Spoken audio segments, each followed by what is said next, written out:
2022年9月15日。この日は暗号資産の歴史で最も大きな解雇通知が出された日よ。解雇？誰がクビになったんだ？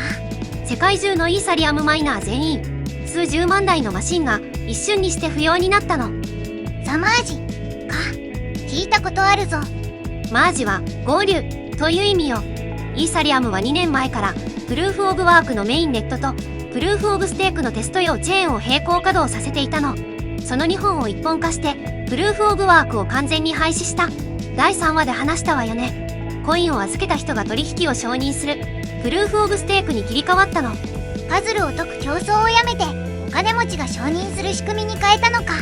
イーサリアムはこれを進化と呼んだわ。エネルギー消費を 99.95% 削減した環境に優しい未来だと。でもさ、第0話でやったトリレンマの話、速さか分散性かセキュリティか、プルーフオブワークを捨てるってことはセキュリティの柱を丸ごと取り替えたってことだよな。そう。そしてその柱を支えていたのは世界中のイーサリアムのマイナーたちだった。つまり今まで電気代を払ってネットワークを支えてきたマイナーたちを全員切り捨てたってことなのだ。マイナーたちは自分の手と電力でネットワークを支えることに意味を見出していた。彼らの計算力こそがイーサリアムのセキュリティの根幹だったの。サトシ・ナカモトが第1話で設計した計算競争でネットワークを守るという思想をイーサリアムも借りていた。イーサリアムはその盾を自分から捨てたのか。当時イーサリアムのマイニングに投じられていたハードウェアの推定価値は80億ドル以上。その全てが一夜にして用途を失ったの。80億ドル分のマシンがゴミになったってことかよ。ザマージが完了した瞬間、マイナーの GPU がどれだけ計算してももうネットワークはその答えを受け付けない。仕事そのものが消えたの。メタン、一つ聞いていい？マイナーだってバリデーターに転身すればプルーフオブステークのイーサリアムに残れたんじゃないのか？理屈の上ではね。でもそれは職人に明日から手を動かすな、座って監視だけしろというようなものよ。マイナーの資産は GPU というハードウェア。バリデーターへの転身に必要なのは 32ETH、 当時の価値で約5万ドルの現金。そしてスキルも設備も全く違う。何より自分の手と電力で掘るという思想に共感して参入した人たちにとってコインを預けて待つだけの仕事は別の職業なの。でもよ、 GPU があるなら他のコインを掘ればいいんじゃないか？みんなそう考えたわ。当時真っ先に移行先になったのがイーサリアムクラシックとレイブンコイン。イーサリアムクラシックはイーサリアムの分裂で生まれたプルーフオブワークチェーンで、同じアルゴリズムだからマイニングソフトの設定をほぼ変えずにそのまま掘れた。レイブンコインも GPU 向けに設計されたプルーフオブワークコイン。ザマージの直後、イーサリアムクラシックのハッシュレートは一気に4倍以上に跳ね上がった。レイブンコインも倍以上。他の GPU 向けコインも軒並み同じだったの。ちゃんと受け皿があったんだな。ええ。でもそう見えたのは最初の数時間だけ。イーサリアムのマイニングに使われていた計算力は移行先のコインのネットワーク全部を合わせたよりもはるかに大きかったの。吸収できたのはせいぜい 15%。残りの 85% は行き場がなかった。85% が余るってことは、イーサリアムクラシックのブロック報酬はマージ前は約70セント相当だったのが数時間後には11セントまで暴落。レイブンコインに至っては 1.77 ドルが5セントにまで落ちたの。マイニングマシンは動かしている限り電気代がかかる。報酬がそれを下回れば掘れば掘るほど赤字になるわ。 1.77 ドルが5セント？掘るほど損するなんてもう電源切るしかないのだ。その通り。あるマイニング企業の幹部はこう言ったわ。 GPU マイニングはザマージから24時間で死んだと。結果マイナーたちは GPU を投げ売りし始めた。 NVIDIA の RTX3090 は前年比 68% の値崩れ。ゲーマーにとっては朗報だったかもしれないけれど、マイナーにとっては全財産の崩壊よ。何年もかけて組んだマシンが二足三門ってことか。泣けるのだ。第1話でサトシが作ったプルーフオブワークの仕組み、あれを支えてきた人たちがこんな目に遭うのか。何万人ものマイナーが行き場を失った難民になった。プルーフオブワークという思想を信じ、電気代を払い、ネットワークを支えてきた人たちが。でもね、ずんだもん。この絶望の中で、ある噂が静かに広がり始めていたの。噂？マイナーたちのコミュニティでこんな話が流れ始めたの。カスパっていうコインがあるらしい。GPU で掘れて、しかも効率がいい。と。あれ？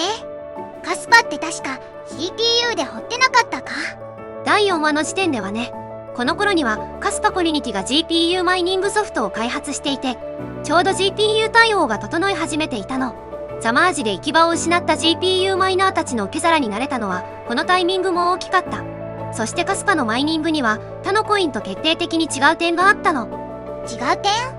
イーサリアムのマイニングは GPU の中でもデータを保存する部分、メモリを大量に使う設計だったの。だからメモリが大きい高価な GPU が有利だった。でもカスパのマイニングはメモリではなく計算を処理する部分を主に使う。つまりメモリが少ない安価な GPU でも効率よく掘れたのよ。安い GPU でも OK ってことか。このアルゴリズムの名前は K ヘビーハッシュ。カスパのためだけに設計された専用アルゴリズムよ。省エネで、しかもカスパは毎秒ブロックが生まれるから掘る手応えが全く違ったの。専用？わざわざ作ったのか。そう。しかもこのアルゴリズム、電子ではなく光で計算する次世代のコンピューター技術にも対応できるように設計されているの。ヨナタンたちは今だけじゃなく何十年先のハードウェアまで見据えていたのよ。何十年先まで。とんでもない人たちなのだ。でもその話はまた別の回でね。実際にカスパを試したマイナーたちは驚いたわ。消費電力あたりの効率が良くて、しかもブロックが次々と承認されるから、手元のウォレットにカスパが着実に溜まっていく体験ができた。他のコインだと報酬がスズメの涙だったのに、カスパは違ったってことか。そう。ただし誤解しないでね。この時点のカスパの価格はまだ限りなくゼロに近い。報酬の金額が良かったんじゃなく、体験が良かったの。GPU が本来の役割を果たしている実感、毎秒ブロックが生まれる心地よさ、そしてネットワークが止まらない安心感。空名みたいに止まったりしないもんな。そしてもう一つ、マイナーたちの心を掴んだことがあるわ。第4話で話したフェアローンチとプルーフオブワークであることの意味。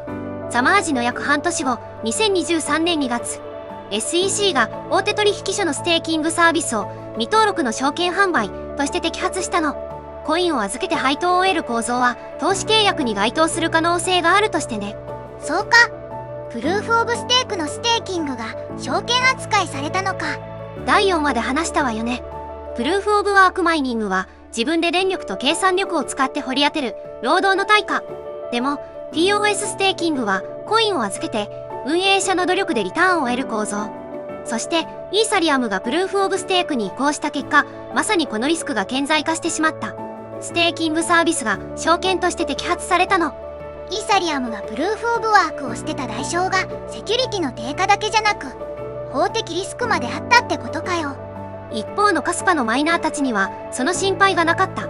自分の GPU で、自分の電気代で、自分の手で掘っている。そして全員が同じ条件で掘り始めたフェアローンチのコイン。証券と言われる隙がないの。ザマージ以降、カスパのハッシュレートは凄まじい勢いで上昇し始めたわ。イーサリアムが捨てた GPU マイナーたちがカスパに流れ込んできたの。難民たちがようやく受け入れ先を見つけたのか。そうよ。しかも彼らはただの難民じゃない。何年もイーサリアムのネットワークを守ってきた熟練のマイナーたち。ハードウェアの最適化も電力管理もプールの運営も全て経験済み。その知識と計算力が一気にカスパに注ぎ込まれたの。腕利きの職人たちが新しい工房に集まってきたみたいだな。ハッシュレートの上昇はセキュリティの強化に直結するわ。計算力が増えれば増えるほどネットワークを攻撃するコストが天文学的に跳ね上がる。つまりカスパは短期間で世界でも有数の堅牢なプルーフオブワークネットワークになっていったの。プルーフオブワークを捨てたイーサリアムの元マイナーがプルーフオブワークを信じ続けたカスパを強くしたってことか。なんか皮肉だな。皮肉じゃないわ。これは必然よ。プルーフオブワークを信じ続けた者だけが得られた果実。イーサリアムが捨てた分散化の魂をカスパが全て受け止めたの。行き場を失った難民たちが約束の地にたどり着いたんだな。泣けるのだ。でもね、ずんだもん。この話はまだ終わらない。GPU マイナーたちが集まってカスパのネットワークが強化されたことで、ある別の存在が動き出すの。別の存在？何が来るんだ？ GPU とは比べ物にならない計算力を持つ専用マシン。ASIC。彼らの登場がカスパのマイニング生態系を根底から揺るがすことになるわ。ASIC？ やばいやつが来るのか。次回も絶対見逃すなよ。投資の判断はあなた自身でね。